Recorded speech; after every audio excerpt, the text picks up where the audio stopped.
Assalomu alaykum. Demak, Husniddin Solijonov DNK 1 kitobining yechimlarini davom etamiz. Bu bizning ikkinchi darsimiz bo'ladi. O'tgan safar birinchi darsimizda birinchi tipdan to 20-tipgacha masalalarni ko'rgan edik. Endi hozir ikkinchi darsimizda mana shuni davomini ko'ramiz. 20-tipdan 40-tipgacha bo'lgan masalalarni ishlanish usullarini o'rganib chiqamiz. Demak, savolga e'tibor bering. 21-masala. 21-masalalar to'plami. 201-masala. Dastlabki DNK molekulasida jami vodorod bog'lar soni 1300 ta. Ushbu DNK molekulasi mutatsiyaga uchrashi natijasida adenin timin juftligi 20% ga kamaydi. Guanin sitozin juftligi 20% ga ortdi. Natijada hosil bo'lgan yangi DNK tarkibidagi vodorod bog'lar soni 1400 ta bo'lsa, dastlabki DNKdagi adenin va yangi hosil bo'lgan DNKdagi guanin nechtaga farq qiladi? Yaxshi, ajoyib savol. Demak, keling, mana bunday holat qilamiz. Dastlabki DNKni keling D DNK deb olaman. D DNK. Bu degani dastlabki DNK degani. Va endi o'sha D DNK bizda mutatsiyaga uchrabdi. Keling, mutatsiyaga uchragan DNKni M DNK deb yozib olaman. M DNK, ya'ni mutatsiyaga uchragan DNK. Xo'p, ana endi har doimgidek belgilash kiritamiz. Adenin nukleotidlar sonini X dona deb belgilayman. Timin nukleotidlar sonini ham X dona deb belgilab olaman. Bu yerda guanin nukleotidlar sonini Y da, sitozin nukleotidlar sonini ham Y da deb belgilab olamiz. Bular o'rtasidagi vodorod bog'i demak 2x ga teng bo'ladi. Bular o'rtasidagi vodorod bog'i esa 3y ga teng bo'ladi. Demak, umumiy vodorod bog'i shu yerda 2x plus 3y ga teng bo'ladi. Xo'p, endi mana bu DNKni ham belgilash kiritib olishimiz kerak. Keling, bu DNKni yashil bilan belgilab olaman. Adenin nukleotidlari bor, nechtadir? Timin nukleotidlari bor, guanin va sitozin nukleotidlari bor. Endi mana shu yerda bitta narsaga e'tibor beraylik. Adenin timin juftligi 20% kamaydi. U dastlab 100% bo'lgan bo'lsa, demak 20% kamaygan bo'lsa, ya'ni yo'qolgan bo'lsa, 80% ga teng bo'lib qolgan, kamaygandan keyin. Endi biz adeninlarning sonini X deb belgilab olgan edik va u 100% edi. Va u kamaygandan keyin 80% bo'lib qolibdi. Demak, qancha deb shu yerda topib olaman? 0.8 x ga teng ekanligi kelib chiqadi. Demak, mana bu yerda yozishim mumkin. 0.8 x ga teng. Mana bu ham, timin ham 0.8 x ga teng. Endi guanin nukleotidlari esa bu yerda ko'payibdi, 20% ko'payibdi. Endi dastlabki guanin nukleotidlari Y dona edi, uni 100% desak, endi u shu yerda plus 20% ko'payishga ega bo'lgan. Xo'p, mana bu yerdan yozib qo'yaman, 20% ko'paygan. Shunda 120% ni tashkil qilib qolgan. Mana bunday holatda. Demak, shunda 1.2y bo'lish kerak. Olib borib qo'yaman. 1.2y. Bu ham 1.2y. Endi bular o'rtasidagi vodorod bog'i 1.6x ga teng bo'ladi. Bular o'rtasidagi vodorod bog'i esa 3.6y ga teng bo'ladi. Endi umumiy vodorod bog'iga to'xtaladigan bo'lsak, bu 1.6x plus 3.6y ga teng bo'ladi. Endi mana shu qiymatni bu yerda 1300 ta ekanligi aytilyapti. Bu qiymatni esa 1400 ta ekanligi aytilyapti. Xo'p, ko'rinib turibdiki, bu yerda ikki noma'lumni tenglama qilib bu masalani ishlashimiz kerak. Mana shu qismda, mana buni yozaman. Mana shu qismda, mana shu yerda qilgan ishimiz bu birinchi ish hisoblanadi, ya'ni belgilash kiritish hisoblanadi. Demak, belgilash kiritib oldik. Ana endi masalani ishlash qismiga o'tamiz, ikkinchi qismga o'tamiz. Xo'p, yozib qo'yaman 2. Demak, tenglamani yozaman. 2x plus 3y teng bo'lar ekan 1300 ga. Xo'p, 1.6x plus 3.6y teng 1400 ga. Sistema. Bu tomonni ko'paytirib yuboraman 1.2 ga. Nega deydigan bo'lsak, chunki mana bu yerda 3.6y ni hosil qilib olib, y larni yo'qotib yuborishim uchun. Xo'p, ko'paytiradigan bo'lsam, 2,4x plus 3,6y teng bu yerda ko'paytmada 1560 hosil bo'ladi. 1560. Bu tarafga yozib olaman. 1,6x plus 3,6y teng 1400. Xo'p, sistema. Endi buni ayirib yuborishim kerak bo'ladi. Y'lar qisqarganda x'imiz 0,8x ga teng bo'ladi. 0,8x teng 160 ga. Demak, x'imiz teng bo'ladi bu yerda 200 ga. Endi shu x ni olib borib qo'yadigan bo'lsam, y ni topib olishim demak mumkin bo'ladi. Y nimaga teng bo'ladi bu yerda? Y esa 300 ga teng bo'lar ekan. 300. Xo'p. Bu ikkinchi ish. Ana endi uchinchi ishga o'tamiz. Tenglamani ishlab chiqdik. Uchinchi ishda so'ralgan narsani topamiz. Demak, dastlabki DNK tarkibidagi adenin nukleotidlar soni aytildi. Biz uni x deb belgilagan edik. Shuning uchun 200 ta va mutatsiyaga uchragan DNK tarkibidagi mutatsiyondan keyin mDNK deb belgilaymiz. Uning tarkibidagi guanin nukleotidlari aytildi. Biz uni 1,2y deb belgilagan edik. Olib borib qo'yamiz. 1,2 ko'paytirilgan y o'rniga 300 olib borib qo'yadigan bo'lsak, ko'paytmasi 360 ga teng bo'ladi. Endi o'sha ikkalasini farq so'ragan. Mana bu yerdagi 200 va mana bu 360 ni ayirib yuborishimiz kerak, farq so'raganligi uchun. Xo'p, minus. Demak, farqi 160 taga teng bo'lar ekan. Demak, bunda to'g'ri javob A javob bo'lishi kerak. Xo'p, xuddi shunaqa. Keyingi masalaga o'tamiz. 22-to'plam. 3 tepa TN tajribaxonasida 3 ta ABC DNK molekulasi o'rganildi. Uchala DNKdagi barcha nukleotidlar soni 2700 ta. Ikkinchi va uchinchi DNK asosida sintezlangan oqsil tarkibidagi aminokislotalar soni 350 ta. Birinchi va ikkinchi DNK umumiy uzunligi 255 nanometr bo'lsa, uchinchi DNK tarkibidagi fosfodifir bog'lar sonini aniqlang debdi. Buni keling 3 noma'lumli tenglama ko'rinishida ishlaymiz. Demak, A DNK, B DNK va bizda bor C DNK. Va bularda nechtadandir nukleotidlar bor. Bunda ham nechtadir nukleotid bor, bunda ham nechtadir nukleotid bor. Buni X, buni Y, keling buni Z deb belgilab olsak, nukleotidlar sonini. Endi shunda umumiy nukleotidlar soni X plus Y plus Z imiz, ya'ni uchalasining ham nukleotidlar yig'indisi 2700 taga teng ekan. 2700 ta.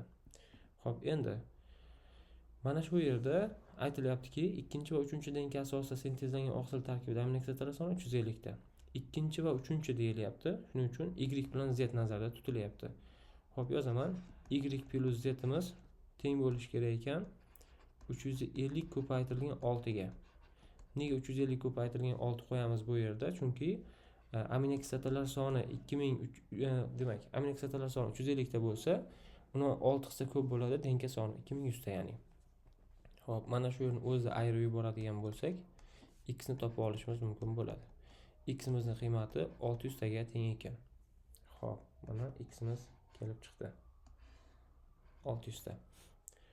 Endi yana bitta ma'lumot aytilyapti. Birinchi va ikkinchi DNKning umumiy uzunligi 255 nanometr deyapti. Birinchi va ikkinchi DNKning uzunligi xo'p, X plus Y holatda bo'lishi kerak. Uzunligi 255 ni men hozir shu yerda 0,34 ga bo'lib 2 ga ko'paytirsam, birinchi va ikkinchi DNKning nukleotidlar yig'indisi kelib chiqadi. 1500 ta. 1500 ta. Mana bu yerdagi sondan, mana bu uchalasining yig'indisidan mana bu ikkalasini ayirib tashlaydigan bo'lsam, menda Z ni o'zi qoladi. Demak, Z teng bo'ladi 2700 dan 1500 ni ayiradigan bo'lsak, 1200 ga teng bo'ladi. 1200 ta. Endi Y ni topishimiz qoldi. Y ni topish uchun esa o'rniga borib qo'yishimiz kerak. Misol uchun Y plus Z 2100 ta bo'ladigan bo'lsa, Z ni o'rniga 1200 ga borib qo'yib, bemalol Y ni topishim mumkin bo'ladi. Demak, bu yerda Y qiymatimiz 900 ga teng ekan. 900 ta.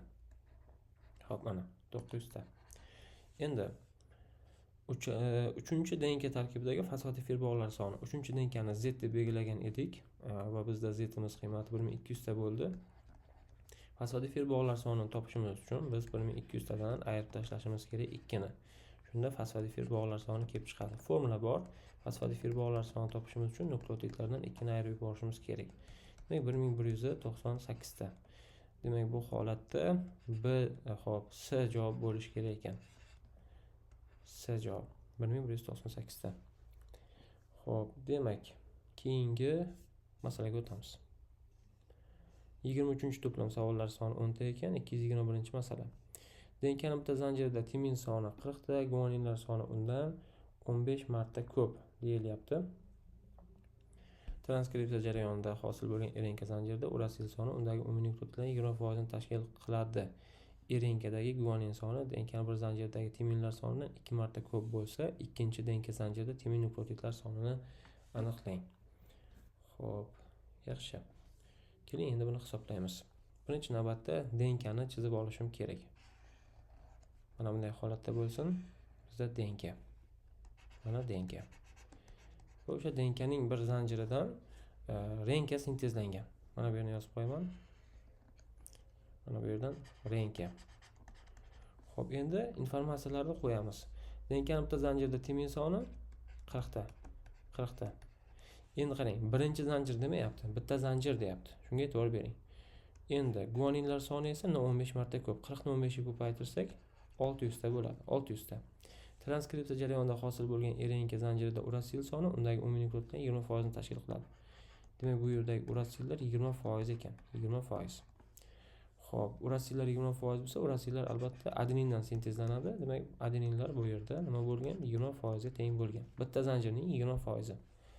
Xo'p, RNKdagi guaninning soni DNK bir zanjirdagi timin sonidan 2 marta ko'p bo'lsa. Xo'p, bu yerdagi guaninlar soni mana bu yerdagi timindan 2 marta ko'p ekan. Shuning uchun 40 ni 2 ga ko'paytirsak 80 taga teng bo'lish kerak. Guanin 80 ta. Timinlar 40 ta bo'lsa, demak timindan adenin sintezlanadi. Adeninlar soni 40 ta. Guanindan esa sitozin sintezlanadi. Sitozinlar soni 600 taga teng bo'lish kerak. Demak, urasilning o'zi 20% bo'ladigan bo'lsa, bu uchalasi 80% bo'lishi kerak. 80%. Endi bularning yig'indisi 640 va 80 larning yig'indisi bizda 720 ga teng bo'ladi. 720. 80% imiz 720 ta bo'lsa, 20% qancha deb proporsiya usulida topib olaman. 180 taga teng ekan. 180 ta. Demak, bu urasillar soni. Demak, bu yerdagi adeninlar soni ham 180 ta bo'lishi kerak. Xo'p, endi bizda nima qoldi? Timin, guanin, adenin. Xo'p, mana bu yerda sitozin qolibdi. Bu yerda guanin 80 ta bo'lsa, sitozinlar bu yerda 80 ta bo'lishi kerak. Chunki sitozindan guanin nima qiladi? Sintezlanadi. Ya'ni DNKdan RNK sintezlanadi. Xo'p, endi ikkinchi zanjirda yozib olishim mumkin. Adenin 40 ta ekan. Demak, sitozinlar bu yerda 600 ta. Xo'p, timinlar 180 ta. 180 ta. Guaninlar esa bu yerda 80 taga teng. Bu tarafda demak umumiy 900 ta nukleotid bor, bu tarafda umumiy 900 ta nukleotid bor. Shunda umumiy nukleotidlar soni 1800 ta. Xo'p, endi e'tibor bering. Ikkinchi DNK zanjiridagi timin nukleotidlar soni deyapti. Mana bu ikkinchi zanjir deb olsak, timin nukleotidlar soni 180 taga teng ekan. 180 ta. Mana. Demak, to'g'ri javob bu yerda A javob bo'lishi kerak. A javob. Endi birdaniga bu yerda boshqa masalalarni, yechimlarni ham ko'rib o'tib ketamiz. 23-to'plam, 24-to'plam ham shu bilan bir xil. RNKdagi fosfodifil bog'lari so'ralgan. Demak, RNKda nechta nukleotid bor desa, 900 ta nukleotid bor yig'indisi. Undan birini ayirib qo'yishim kerak. Fosfodifil bog'lar soni kelib chiqadi. 898 ta. Demak, bu 24-to'plamni 231-savolning yechimi bo'ladi. Yozib qo'yaman. 24-to'plamning 231-masalasini yechimi, demak 898 bo'ladi va to'g'ri javob C bo'ladi. Ya'ni hech qaysi variantga to'g'ri kelmaydi bu narsa. Xo'p, ana endi birdaniga shu yerda 26-to'plamni ham ko'rib ketamiz. 26-to'plamda vodorod bog'lari so'ralgan. DNKdagi vodorod bog'lari. Keling, vodorod bog'larini ham topsak. Guaninlar, umumiy guaninlar nechta? Bu yerda guaninlar 80 ta, bu yerda esa guaninlar 600 ta. Umumiy guaninlar nechta bo'ladi demak? Umumiy guaninlari 680 ta bo'lishi kerak. Nukleotidlar, umumiy nukleotidlar esa 1800 ta. Xo'p, nukleotidlarga guaninlarni qo'shsak, vodorod bog'i, demak, topib olishimiz mumkin bo'ladi. Vodorod bog'ini qo'shib olaman. 2480 taga teng bo'ladi. 2480 ta. 2480 ta bo'ladigan bo'lsa, 26-to'plamning xo'p 253-masalasiga javob chiqdi. 2480 bo'lib, to'g'ri javob demak A javob ekan. Xo'p, ana endi keyingi masalaga o'tishimiz mumkin. 24-masalani tahlil qilib ketdik bu yerda. 25-masalaga keldik mana. Mana shuni ko'ramiz. Demak, uchtepa ATM dars jarayonida ikkita DNK zanjiri o'rganildi. Birinchi DNKdan sintezlangan oqsil tarkibida aminokislotalar soni, ikkinchi DNKdan tarkibdagi guanin nukleotidlar sonidan 172 taga kam. Birinchi DNKning sitozinlari 20%, ikkinchi DNKning adeninlar 15% tashkil qilsa, birinchi va ikkinchi DNKdagi jami nukleotidlar soni 1200 ta bo'lsa, birinchi DNKdagi vodorod bog'lar sonini aniqlang debdi. Xo'p, bu masalani qanaqa ishlaymiz? Birinchi navbatda belgilash kiritib olishimiz kerak bo'ladi. Belgilash kiritamiz. Belgilash kiritishni qanday belgilash kiritish kerak? Demak, DNK 1, ya'ni birinchi DNK. Demak, birinchi DNKda qanchadir, demak, mana bu yerda ma'lumot aytilyapti. Birinchi DNKda sitozin 20%. Yozib qo'yaman, 20%. Xo'p, demak, guaninlar ham o'z navbatida 20% bo'lishi kerak. Demak, adeninlar 30% bo'ladi bu yerda. Timinlar ham demak 30% bo'lishi kerak. Umumiy nukleotidlarni bilamizki, umumiy nukleotidlar 100% bo'ladi, 100%. Keling bir ish qilamiz. Shu 100% ni biz 100x deb belgilash kiritamiz. Mana shu narsa belgilash kiritish bo'ladi. Sitozinlar shunda 20x ga teng bo'ladi, guaninlar ham 20x ga teng bo'ladi, adeninlar 30x ga teng bo'ladi, timinlar ham 30x ga teng bo'ladi. Endi mana shu yerda birinchi DNKdan hosil bo'lgan aminokislotalar sonini topishimiz uchun biz nukleotidlarni 6 ga bo'lishimiz kerak. Nukleotidlar o'zi bizda 100x ga teng va uni 6 ga bo'lishimiz kerak. Lekin 100x ni 6 ga bo'la olmaymiz. Birinchi DNKni belgilashini kiritib oldik. Endi ikkinchi DNKni belgilash kiritamiz. Yozaman. DNK 2. Xo'p, endi DNK 2 da aytilyaptiki, adenin 15%. Xo'p, adeninlar 15% ga teng ekan. Demak, timinlar ham bu yerda 15% ga teng bo'lishi kerak, 15%. Guaninlar 35% ga teng bo'ladi. Sitozinlar ham o'z navbatida 35% ga teng bo'lishi kerak, 35%. Endi biz bu yerda nima qilamiz? Belgilash kiritishimiz kerak. Mana bunday holat qilamizda, umumiy nukleotidlarining 100% bo'lsa, 100%, biz uni 100y deb olamiz. 100y. Xo'p, demak bunda 15y, bu yerda ham 15y, bu yerda 35y, bu yerda ham 35y bo'lar ekan. Demak, mana belgilash kiritib oldik. Endi belgilash kiritib bo'lgan bo'lsak, birinchi band yakunlandi bizda. Ya'ni birinchi usulimiz. Ana endi ikkinchi usulga o'tamiz. Demak, bu birinchi qilinish kerak bo'lgan ish belgilash kiritish. Ikkinchi qilinadigan ishga o'tamiz. Endi ikkinchi qilinadigan ish ana endi hisob-kitob ishlariga o'tamiz. Umumiy nukleotidlar yig'indisini, ya'ni 100x plus 100y ni nazarda tutyapman. 1200 ta ekanligi aytildi savolda. 1200 ta. Endi ikkinchi DNKning tarkibidagi guanin nukleotidlaridan birinchi DNKdan hosil bo'lgan aminokislotalar kamroq ekan, 172 taga. Shuning uchun yozaman. 35y minus 100x taqsim 6 teng bo'lishi kerak ekan bu yerda 172 ga. Sistema qilamiz. Bu tarafni 6 ga ko'paytirib yuborishim kerak. 6 ga ko'paytiradigan bo'lsak, xo'p, 100x plus 100y teng 1200 ta. 6 ga ko'paytiradigan bo'lsa, mana bu maxrajdagi 6 yo'qolib ketadi. 35 ni 6 ga ko'paytirsam 210 bo'ladi. 210y minus 100x teng 172 ni 6 ga ko'paytirsam esa 1032 ga teng bo'ladi. 1032. Sistema. Endi biz mana shu ikkita sistemani qo'shib yuborsak, x larimiz o'z o'rnida yo'qolib ketadi. Demak, mana bu yerda x lar ketadi. Qo'shib yuboraman. 100 ga 210 ni qo'shsam 310y 1200 ga 1032 ni qo'shadigan bo'lsam 2232 ga teng bo'ladi. Y ni topib olaman bu yerda. 2232 ni 310 ga bo'ladigan bo'lsam y im 7.2 ga teng ekan. Orqali x ni topib olaman. X imiz esa 4.8 ga teng bo'lar ekan. Ikkalasini ham topib oldim. Demak, bu menda qilinish kerak bo'lgan ikkinchi ish edi. Xo'p. Demak, buni nima qilamiz? Mana deb ajratib qo'yamiz. Ikkinchi ish. Ana endi uchinchi ishga o'tamiz. Uchinchi ish. Uchinchi ishda nima qilinadi? Xo'p, ana endi oxirgi topshiriq bajarishimiz mumkin. Savolda nima so'ralgan edi? Savolda birinchi denkaning vodorod bog'lar soni so'ralgan edi. Yozaman. Denka 1. Denka 1 tarkibidagi nukleotidlarni biz 100x deb belgilab olgan edik. Shuning uchun 100 ni ko'paytiraman x ga, ya'ni 4.8 ga. Va menda qiymat 480 ga teng bo'ladi. Nukleotidlar 480 ta ekan. Endi guaninlarni topib olishim mumkin. Guaninlarni demak 20x deb belgilash kiritgan edik.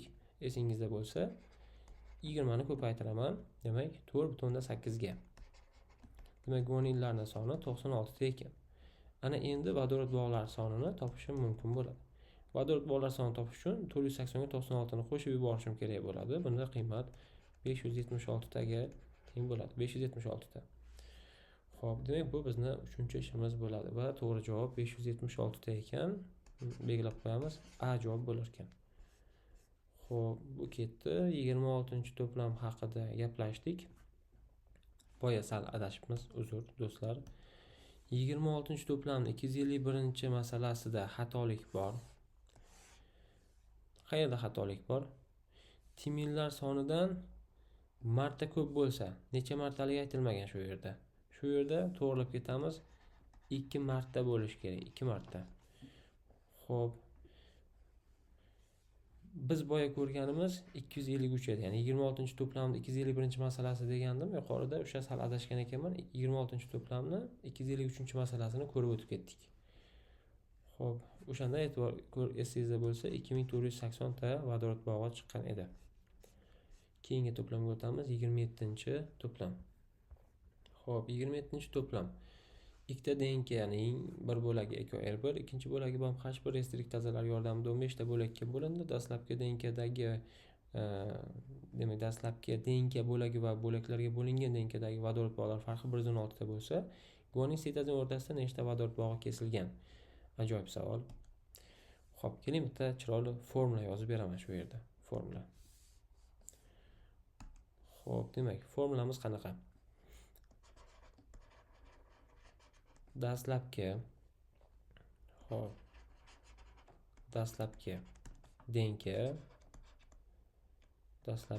denka bo'laklar soni. Yozib qo'yaman. Bo'laklar soni. Nechtadir deylik, dastlabki denkada nechtadir bo'lak bo'lgan. Unga qo'shishimiz kerak bo'ladi restriktaza fermentlar sonini. Demak, restriktaza fermentlar soni. Mana. Va o'shanda bizga kelib chiqadi oxirgi denka bo'laklar soni. Oxirgi denka bo'laklar soni.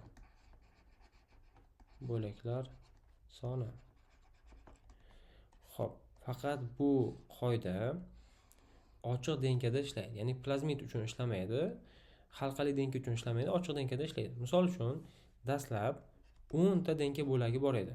Ya'ni ikkita denkaning deyapti-yu, 10 ta denkani deylik, restriktazalar bilan kesdik. Nechta? BAMH1, EKR1, HPI1 shunaqa restriktaza fermentlari bilan deylik 90 marta kesdik. O'shanda demak oxirgi bo'lak nechta bo'ladi desa 100 ta. 10 ta denkani 90 marta restriktaza fermenti bilan kesadigan bo'lsak, oxirida bizda 100 ta bo'lak hosil bo'lar ekan. Mana shu narsa. Xo'p, endi bizda dastlabki denka bo'laklar soni nechta edi desa, dastlabki denkani bo'laklar soni bizda 2 ta edi. 2 qo'shilgan restriktaza fermentlar soni nechta ekanligini bilmaymiz. X ta teng oxirgi denka bo'laklar soni aytilgan 15 ta bo'lak bo'lib qolibdi. 15. Mana bu tenglama endi. Mana tenglama. Bu yerdan bilishimiz mumkin. X'imizning qiymati 13 ga teng ekan. Ya'ni 13 marta restriktaz fermentlari bilan nima qilgan ekanmiz? Kesgan ekanmiz. 13 marta bu yerda Eco R1 va BAM H1 bilan kesilgan. Xo'p, endi o'z navbatida savol paydo bo'ladi. BAM H1 qanaqa kesadi? Eco R1 qanaqa kesadi degan savol paydo bo'ladi. Keling buni yozaman mana bu yerda. Xo'p. BAM H1. BAM H1 qanaqa holatda kesadi? Guanin, guanin, adenin, timin, sitazin, sitazin. Sitazin, sitazin, hop, timin, adenin, guanin va guanin. Bog'lari 3 ta, 3 ta, 2 ta, 2 ta, 3 ta va 3 ta. BAM H1 da mana bu yerda endi fosfodifir bog'larini qo'ymabman. Mana bu yerda fosfodifir bog'lari bor o'z navbatida. Mana bu yerda ham fosfodifir bog'lari bor. Xo'p. BAM H1 mana bu yerdan kirib, mana bu yerdan chiqadi. Mana. Demak, bu yerda yopishqoq uch hosil qilib kesish kuzatildi. Yopishqoq uch hosil qilib kesish kuzatildi.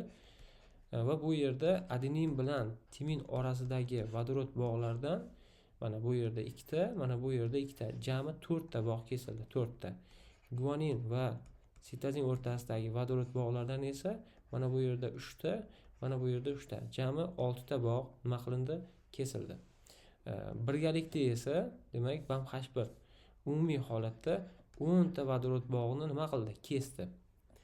Fosfodifir bog'lar sonidan nechta kesdi deydigan bo'lsak, fosfodifir bog'lar sonidan mana bu yerda bitta fosfodifir bog'i, mana bu yerda bitta fosfodifir bog'i. Jami 2 ta fosfodifir bog'ini kesdi. Endi Eco R1 ni ham yozib o'taman shu yerda. Xo'p, Eco R1. Eco R1 qanaqa kesadi? Guanin, adenin, adenin, timin, timin, sitazin. Bu yerda fosfodifir bog'lari bor. Xo'p, sitazin, timin, timin, adenin, adenin, guanin. Xo'p, bu yerda ham nima bor? Fosfodifir bog'lari bor. Bu yerda 3 ta, bu yerda xo'p, bu yerda 2 ta, bu yerda ham 2 ta, bu yerda ham 2 ta, bu yerda ham 2 ta, bu yerda 3 ta. Mana bu yerdan kiradi va mana bu yergacha kesadi. Bu ham yopishqoq uch hosil qilib kesadi. Faqat farqli jihatda bu faqatgina adenin bilan timin o'rtasida bog' kesadi, guanin sitazin o'rtasidagi bog'larni kesmaydi. Demak, bu yerda adenin timin o'rtasida 8 ta bog'ni kesar ekan, 8 ta. Umumiy holati ham o'zi shu 8 ta. Xo'p, endi BAM H1 ni necha marta qo'llaganimni bilmayman. Shuning uchun men X marta ishlatdim deyman. Eco R1 ni ham necha marta ishlatganimni bilmayman. Shuning uchun Y marta ishlatdim deyman. Shunda X plus Y imiz 13 degan tenglama paydo bo'ladi. Endi shu yerda vodorod bog'lari kesilgan son aytilgan. Mana vodorod bog'lari 116 taga farq qilyapti. Ya'ni dastlabki denka bo'laklari bilan oxirgi denka bo'laklarda 116 ta vodorod farqi bor. Bu degani bular 116 ta vodorod bog'ni kesgan degan. Yozaman. X degan bo'lsam 10x bo'ladi. 10x plus Y bo'lsa har bittasi 8 tadan 8y bo'ladi.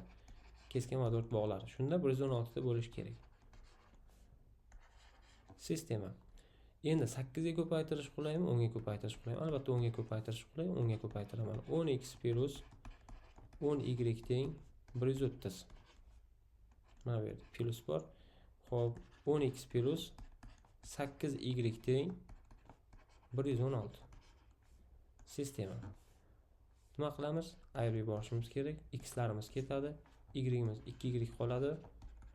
Ayirmasida 14 qoladi. Y qiymatimiz 7 ga teng ekan. X qiymatimiz esa xo'p, X qiymatimiz bu yerda 6 ga teng bo'ladi. Xo'p, to'g'ri, mana 6. Demak. Yaxshi. X qiymatimiz 6 ga teng bo'ldi. BAM H1 X marta qo'llanilgan. Har bir qo'llanilganda, demak, 6 ta guanin sitazin o'rtasida bog' kesadi va 6 marta qo'llanilgan. 6 kare 6 36. Demak, BAM H1 36 ta guanin sitazin o'rtasida bog' kesgan.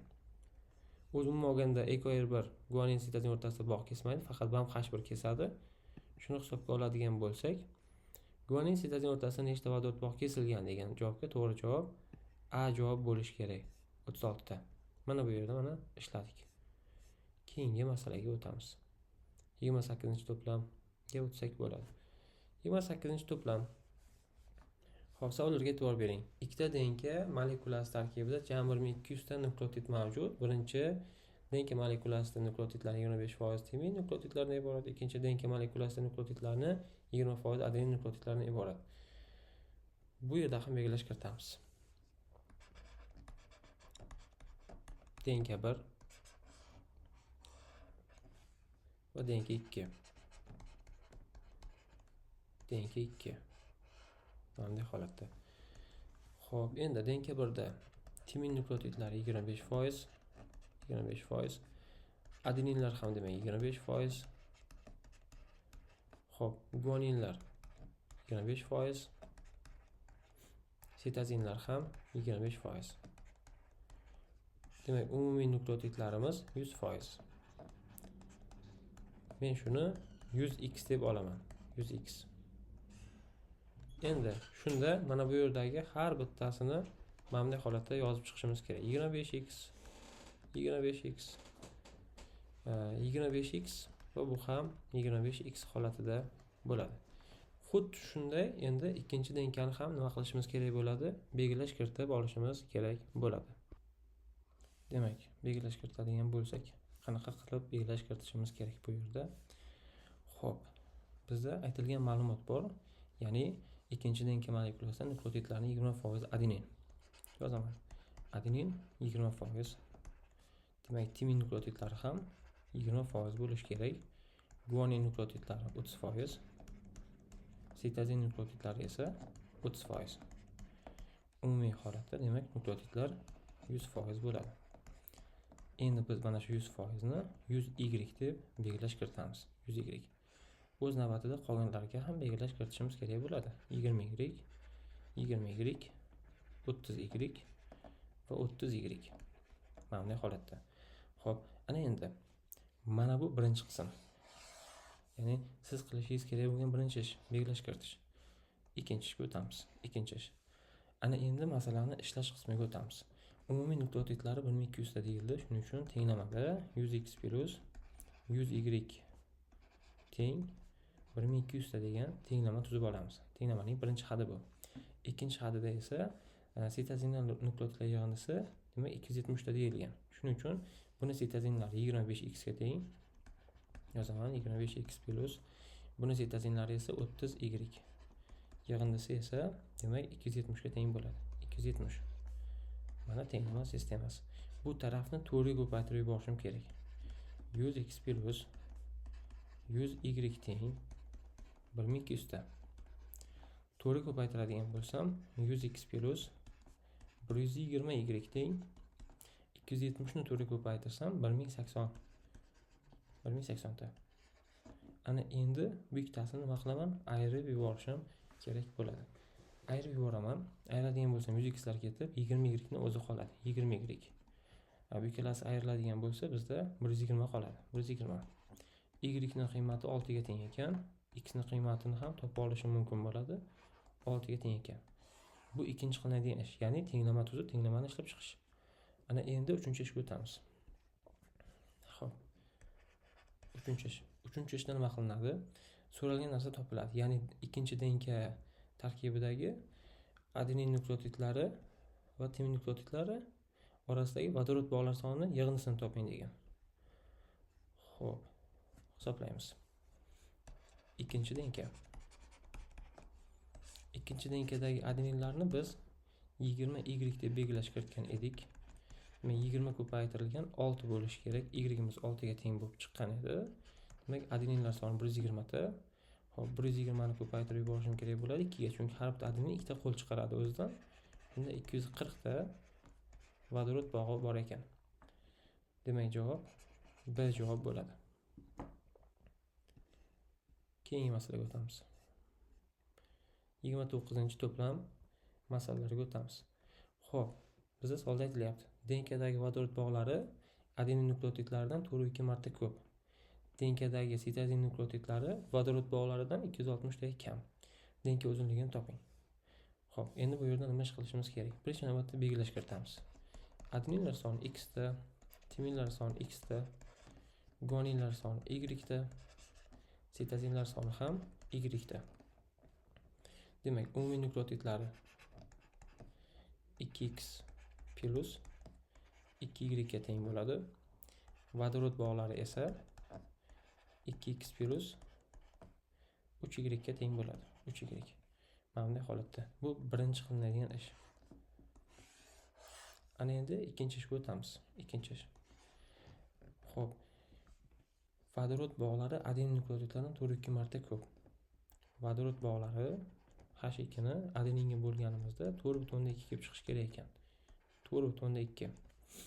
Demak, vodorod bog'lari mana 2x plus 3y ga teng edi. Yozaman, 2x plus 3y teng bo'lar ekan. 4.2 ni adeninga ko'paytirsak, adeninlar soni x ta. O'z navbatida bu yerda 4.2x kelib chiqadi. Xo'p, demak 3y imiz teng bo'lar ekan 2.2x ga. Demak, mana bu 2x bu yoqqa o'tib ayrilib ketdi. Bu ikkinchi ish edi. Ana endi uchinchi ishga o'tsak bo'ladi. Uchinchi ish. Endi savolda aytilyaptiki, denkadagi sitozin nukleotidlari vodorod bog'laridan 260 taga kam. Vodorod bog'laridan ayirib tashlashim kerak, sitozin nukleotidlarini 260 qolar ekan. Umuman olganda bu yerda sitozin guaninga tengligini hisobga olsak, vodorod bog'idan guaninni ayirsak ham 260 chiqaveradi. Chunki sitozin bilan guanin bir-biriga teng va bu nukleotidlar soni. Demak, nukleotidlar soni 260 ta ekan. Xo'p, endi yozaman. 2x plus 2y teng 260 ta. X plus y teng 130 ta. 2 ga bo'lib yubordim.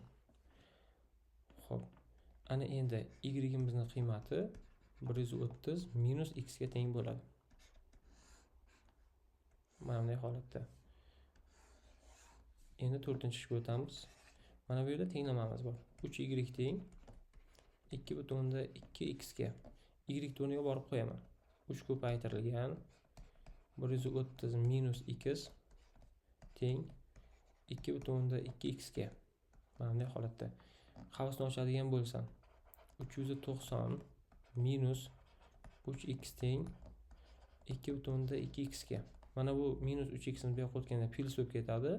Shunda umumiy 5.2x imiz teng bo'lar ekan 390 ga. Xo'p, demak x imiz nimaga teng bo'ladi? X imizning qiymati bu yerda demak 75 ga teng. O'rniga borib qo'ysak, y qiymati kelib chiqadi. Y qiymatimiz 55 ga teng. 55. Demak, bu 4-ish bo'ldi. 5-ishni mana bu yerda yozaman. Xo'p, 5-ishda nima so'ragan? Uzunlik so'ragan. Umuman olganda mana shu nukleotidlar o'zi bilan ham uzunlikni topish mumkin edi. Buning uchun nima qilish kerak? 260 bo'lingan 2 ko'paytirilgan 0.34. Demak, bu yerda 44.2 nanometr kelib chiqadi. Javob 44.2 nanometr. To'g'ri javob B javob ekan. Savol paydo bo'lishi tabiiy. Mana bu yerdagi 4-ish nima uchun qilindi unda? Ya'ni shu yerda nukleotidlar o'zi bilan topib qo'yish mumkin ekan, ya'ni 260 o'zini ishlatsak bo'lar ekan-ku degan savol paydo bo'ladi. Agar bizning savolimizda xuddi shu masalada uzunlik so'ramasdan guanin va sitozin o'rtasidagi vodorod bog'larini toping deganda biz ishlolmay qolar edik. Ya'ni mana shu tenglamalarni qilishga majbur bo'lardik. Shuning uchun mukammal tarzda o'rgandik ushbu masalaning yechimini. 30-deb o'tamiz. Denkadagi fosfodifir bog'lari vodorod bog'laridan 70 ta kam. Denkadagi adenin nukleotidlari vodorod bog'laridan 6.2 marta kam. Denka uzunligini toping. Xo'p, endi qarang. Vodorod bog'idan fosfodifir bog'ini ayirganimiz bu guanin plus 2 ga teng bo'ladi va bu 72 ga teng ekan. Demak, guaninlar soni 70 ta bo'lishi kerak. 70 ta. Guaninlar sonini topib oldik. 70 ta ekan. Mana. Xo'p, ana endi denkadagi adenin nukleotidlari vodorod bog'laridan 6.2 marta kam. Vodorod bog'lari nimaga teng o'zi?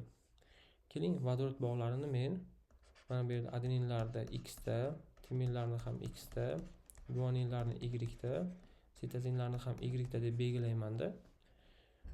Va mana shundan kelib chiqib vodorod bog'larini 2x plus 3y deb olsam. Mana shunday holat. Mana bu belgilash kiritish. Bu yerda aytishinglar mumkin, y'imiz 70 ga teng-ku. To'g'ri, buni keyinroq ishlatamiz. Endi xo'p, vodorod bog'lari 2x plus 3y bo'ladigan bo'lsa, mana shu adenindan ko'p ekan. Agar 6.2 ni adeninning soniga ko'paytirib bersam, ya'ni 6.2 x desak, bir-biriga tenglashadi bular. 2x bu yoqqa o'tganda ayrilib ketadi. Shuni hisobidan 3y'imiz teng bo'lar ekan 4.2x ga. Endi y ni ishlatishim mumkin. Y ni mana bu yerga olib borib qo'yaman. 3 ko'paytirilgan 70 teng bo'ladi 4.2x ga. Va bu yerdan x qiymatini topib olishim mumkin bo'ladi. X ni qiymati 50 ga teng bo'ladi bu yerda. Xo'p, ana endi keyingi ishga o'tishimiz mumkin. Denka uzunligini toping debdi. Denka uzunligini topish uchun nukleotidlar soni kerak. Nukleotidlar soni 2x plus 2y. Demak, nima qilinadi? 2 ko'paytirilgan 50 qo'shilgan 2 ko'paytirilgan 70. Demak, nukleotidlar soni bu yerda hisob kitob qiladigan bo'lsa 240 taga teng ekan. 240 ta. Ana endi undan foydalanib uzunlik topishim mumkin bo'ladi. Uzunlik topish uchun nukleotidlarni 2 ga bo'lib ko'paytiraman 0.34 ga.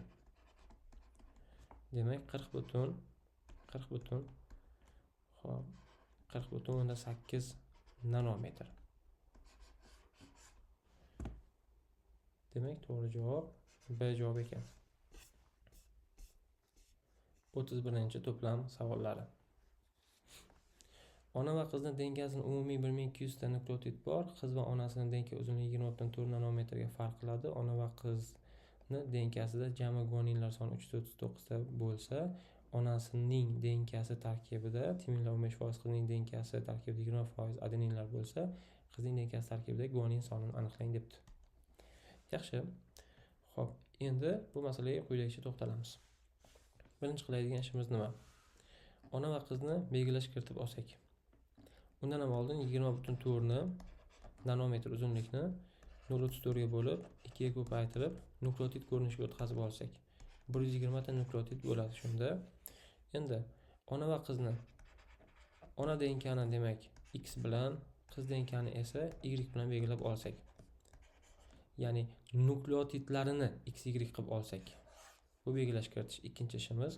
Ana undan keyin tenglama tuzsak bo'ladi. Ona va qizning nukleotidlar yig'indisi x plus y'imiz 1200 taga teng ekan. Xo'p, endi ularni ayirmasi esa 120 ga teng ekan. Ya'ni uzunliklari ayirmasi 24 bo'lsa, nukleotidlari ayirmasi mana 120 ga teng. Xo'p, hisob kitob qilaman. Buning uchun qo'shib yuborishim kerak bo'ladi. 2x teng bo'ladi bizda 1320 ga. X teng bo'ladi 660 ga. Y ham teng bo'ladi 540 ga. Mana bu uchinchi ish bo'ladi bizda. Raqamlab qo'yaman. 1 2 3. Ana endi to'rtinchi ishga o'tishimiz mumkin. To'rtinchi ishda nima bo'ladi? Qizning denkasi tarkibida 540 ta nukleotid bo'lsa, u 100%. Adeninlari 20% ekanligi aytilyapti. Demak, endi men guanin topishim kerak. Adenin bilan guanin 50% bo'ladi har doim. Ya'ni purin asoslar soni. Demak, guaninlar foizi 30% ga teng bo'lishi kerak. 30% borib qo'yaman. 30% qancha? O'shanda guaninlar soni 162 ta ekanligi kelib chiqadi. Va mendan aynan shuni so'ragan edi. Shuning uchun to'g'ri javob D javob bo'lar ekan.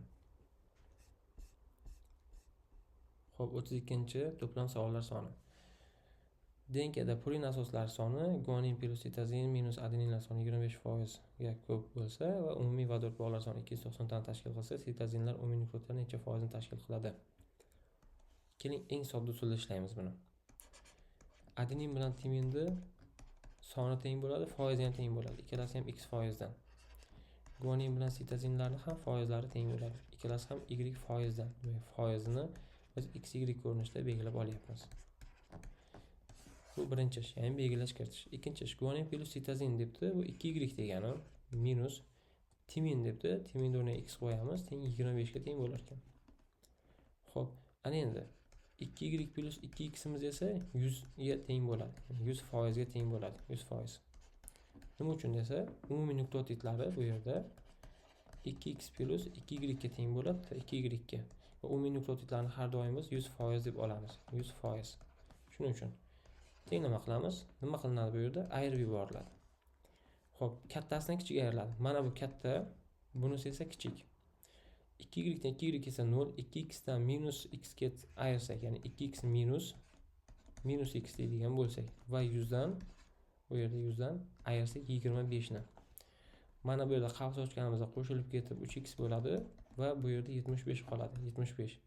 100 dan 25 dan ayirsak, x'imizning qiymati 25 ga teng ekan. Demak, y'imizning qiymati ham 25 ga teng. 25%. Sitozinlarning foizi so'raganda, sitozinni y deganmiz, demak, aynan 25% ga teng bo'lar ekan sitozinlarimiz. Shunda to'g'ri javob A javob bo'lishi kerak. 33-to'plam savollar soni. Denkada vodorod bog'lari, fosfatofir bog'lari 120 ta ko'p.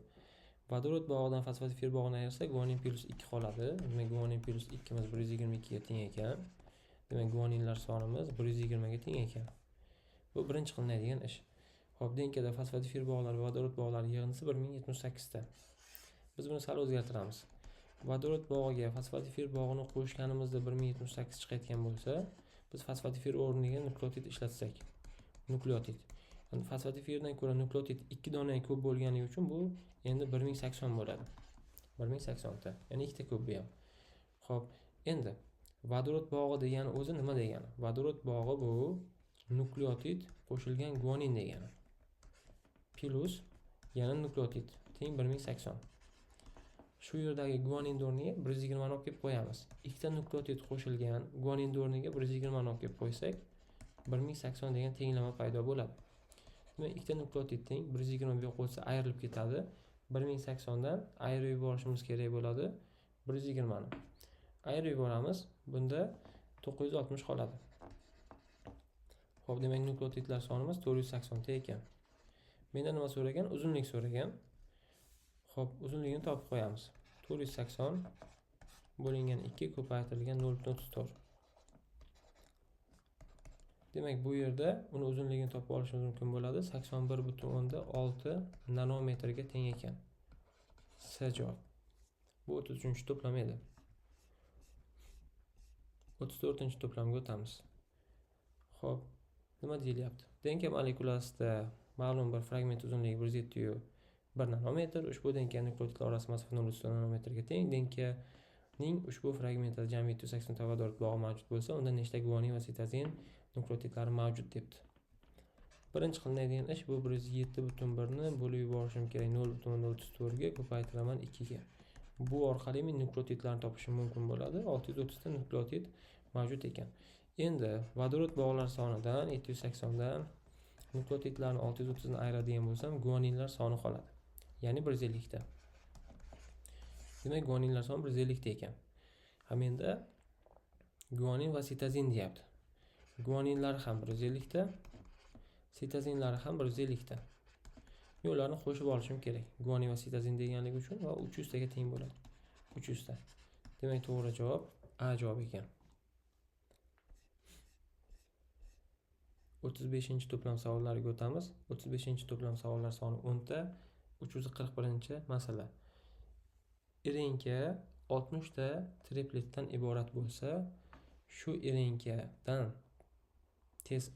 teskari transkripsiya jarayonida denka sintezlandi. Shu denkadagi pentozalar va pirimidinlar yig'indisini toping debdi. Yaxshi savol. Xo'p. Birinchi navbatda 60 ta triplet deyapti. 3 ga ko'paytiramiz. 180 ta nukleotid bor ekan renkada. Endi uni 2 ga ko'paytirsak 360 bo'ladi. Demak, bu denkadagi nukleotidlar soni. Endi pentozalar soni nukleotidlar soniga teng bo'ladi. Demak, pentozalar soni ham nukleotidlar soniga teng bo'lsa 360 ta bo'lishi kerak. Pirimidinlar soni esa nukleotidlarning yarmiga teng bo'ladi. Demak, pirimidinlar soni 180 ta bo'lishi kerak. Ularning yig'indisi esa 540 bo'ladi. Demak, to'g'ri javob S javob bo'lishi kerak ekan. Bu oson tipdagi masala hisoblanadi. Xo'p, 36-to'plam savollari. 351-masala. Nima qilinadi bu yerda? Xo'p, belgilash kiritiladi. Birinchi ish adeninlar X ta, timinlar x da, guaninlar y da, sitozinlar ham y da. Birinchi ish ketdi. Endi adenin plus timin plus sitozinni o'rniga olib borib qo'yaman. X plus y taqsim guanindan deyapti. Guaninlarimiz y da. Demak, shular yig'indisi guanindan 8 marta ko'p. Bo'lganda 8 chiqishi kerak, ya'ni. Demak, 2x plus y teng 8y ga. Y bu yoqqa minus bo'lib o'tadi. 2x imiz teng bo'ladi 7y ga. Bu ikkinchi ish. Endi uchinchi ish. Xo'p, denkada 1200 ta vodorod bog'i mavjud. Vodorod bog'ini biz 2x plus 3y deymiz. Mana bunaqa belgilash kiritishni va vodorod bog'ini shuni hisoblashni yuqorida gaplashgandik. Shuning uchun birdan izoh bermay yozib ketdim. Endi x o'rniga 7y qo'yamiz. 7y qo'shilgan 3y teng 1200 ta. Qo'shsak 10y. 10y teng 1200 ta. Y teng 120 ta. Xo'p, demak 120 ta ekan y'imiz. Savolda nima so'ragan? Denkada guanin sonini toping degan. Guaninni biz y dedik. Y'imiz 120 chiqdi. Demak, to'g'ri javob A javob ekan. Guaninlar sonimiz 120 ta. Keyingi masalaga o'tamiz. 37-to'plam savollar soni. Denkaning bir zanjirida 209 ta fosfodifir bog'i bo'lib, endi qarang. Bitta zanjirda 209 ta bo'lsa, 12 ga ko'paytiraman. Ikkita zanjirda o'z navbatida 418 ta fosfodifir bog'i bo'ladi. Fosfodifir bog'iga 2 ni qo'shsam, nukleotidlar soni kelib chiqadi. 420 ta nukleotid mavjud ekan. Adenin denkadagi azot asoslarining 20% ni tashkil etsa, denka reduplikatsiyasi uchun nechta guanin kerak? Bu 100% umumiy nukleotidlar soni. Adenin 20% bo'ladigan bo'lsa, guaninlar 30%. 30% qancha deb hisoblayman. 420 ni 30% ni hisoblaydigan bo'lsak, demak 126 ta. 126 ta guanin mavjud. Reduplikatsiya 2 hissa ko'payish, yana 126 ta guanin kerak ekan. Shunda to'g'ri javob B javob bo'lishi kerak. 38-to'plam savollari. Xo'p, 38-to'plamda nima deyilyapti? 36.000 molekulyar og'irlikdagi oqsil sintezlashda renkaning 25% ishtirok etmagan bo'lsa, oqsil sintezida ishtirok etgan renkadagi nukleotidlar yig'indisini toping debdi. Xo'p, 36.000 ni bo'lib yuborishimiz kerak 120 ga. Shunda bizda 300 ta aminokislota mavjudligi kelib chiqadi. Har bitta aminokislotani sintezlash uchun 3 ta nukleotid kerak bo'ladi, ya'ni ishlatiladi renkadan. Demak, 900 ta nukleotid renkada sarflangan. Renkadan 900 ta nukleotid sarflangan. Mana shu 36.000 og'irlikdagi oqsilni hosil qilish uchun. Demak, javob B javob. Agar ishtirok etmaganlarini soni so'rasa edi, 900 tasi demak 100% emas bu, qatnashgan qismi bu 75% qism qatnashgan. Buni qayerdan bildim? Ishtirok etmagani 25% bo'lsa, ishtirok etgani 75% bo'ladi. Ana shu yerdan bildim. Demak, 75%. 25% da qancha deydigan bo'lsak, bizga 300 ta kelib chiqadi. 300 ta nukleotid, ya'ni renka tarkibidagi 300 ta nukleotid ishtirok etmagan, 900 ta nukleotid esa ishtirok etgan oqsil sintezida. Keyingi to'plamga o'tamiz. 39-to'plam. Xo'p, denka tarkibida 1000 ta nukleotid bor. Shu denka replikatsiya natijasida hosil bo'lgan denkadagi purinlar sonini aniqlang. 1000 ta bo'lsa, u 2 hissa ko'paysa 2000 ta demak nukleotidli bo'lib qoladi. 2000 tani yarmi purin, ya'ni 1000 tasi purin, 1000 tasi esa pirimidin. Demak, purinlar 1000 ta bo'lsa, to'g'ri javob A javob ekan. Bu oson savol nisbatan. 40-to'plam. Denkadagi denkadagi adenin soni jami fosfodifir bog'larga nisbatan 700 taga, guanin soni esa 646 taga kam bo'lib, ushbu denkadagi jami vodorod bog'lar soni 1152 dan tashkil etsa, denkadagi guanin sonini aniqlang debdi. Yaxshi savol. Xo'p, nima qilinadi? Birinchi qilinishi kerak bo'lgan narsa bu formula. Xo'p, yozaman. Fosfodifir bog'i, demak fosfodifir bog'i teng bo'ladi nukleotid minus 2 ga. Menda aytilyapti. Fosfodifir bog'idan adeninni ayirsak 700 taga teng bo'ladi deyapti. Fosfodifirni o'rniga olib borib qo'yaman. Nukleotid minus 2 minus adenin teng 700 ta. Demak, nukleotiddan adeninni ayirsam 702 ta bo'lishi kerak ekan. Endi fosfodifir bog'idan guaninlarni ayirmasi 646 ta deyilyapti. Nukleotid minus 2 teng minus guanin teng 646. O'rniga borib qo'yapman bu yerga. Demak, nukleotiddan guaninni ayirsam 648 taga teng bo'ladi. 2 bu yoqqa plus o'tadi-da, shuning uchun. Xo'p, endi bizda vodorod bog'i nimaga teng? Nukleotid plus guaninga teng va vodorod bog'i haqida ma'lumot aytilyapti. 1152 ta vodorod bog'i bor deyapti. Xo'p, mana buni sal o'zgartirsak, nukleotid teng 648 qo'shilgan guanin desak. Mana shunday qilishni imkoni bor. Xo'p, chunki mana bu yerdagi guanin bu yoqqa nima bo'ladi? Qo'shib o'tadi. Mana bu yoqqa qo'shib o'tadi. Endi mana shuni olib borib mana bu yerga ishlatamiz. Vodorod bog'i teng 648 qo'shilgan guanin teng 1152 ta. Xo'p, 2 ta guanin teng bo'ladi. 648 bu yoqqa minus o'tadigan bo'lsa, 1152 dan 648 ni ayirib yuboramiz. 504 qoladi. Xo'p, demak, guaninlar soni nechtaga teng desa, 252 taga teng ekan. Demak, guanin sonini top degan, guanin soni 252 taga teng ekan. Bu yerda demak to'g'ri javob A javob bo'lishi kerak. A javob to'g'ri javob bo'ladi bu yerda. Va bu eng oxirgi ko'rishimiz kerak bo'lgan masala edi. Xo'p, videoni bemalol to'xtatib yoki qayta ko'rishingiz mumkin. Nisbatan tezroq gapirdim. Lekin tushunarli qilib gapirdim. Videomiz cho'zilib ketmasligi uchun. Ilm olishdan, ilm izlashdan charchamang. Bugungi darsimiz o'z yakuniga yetdi.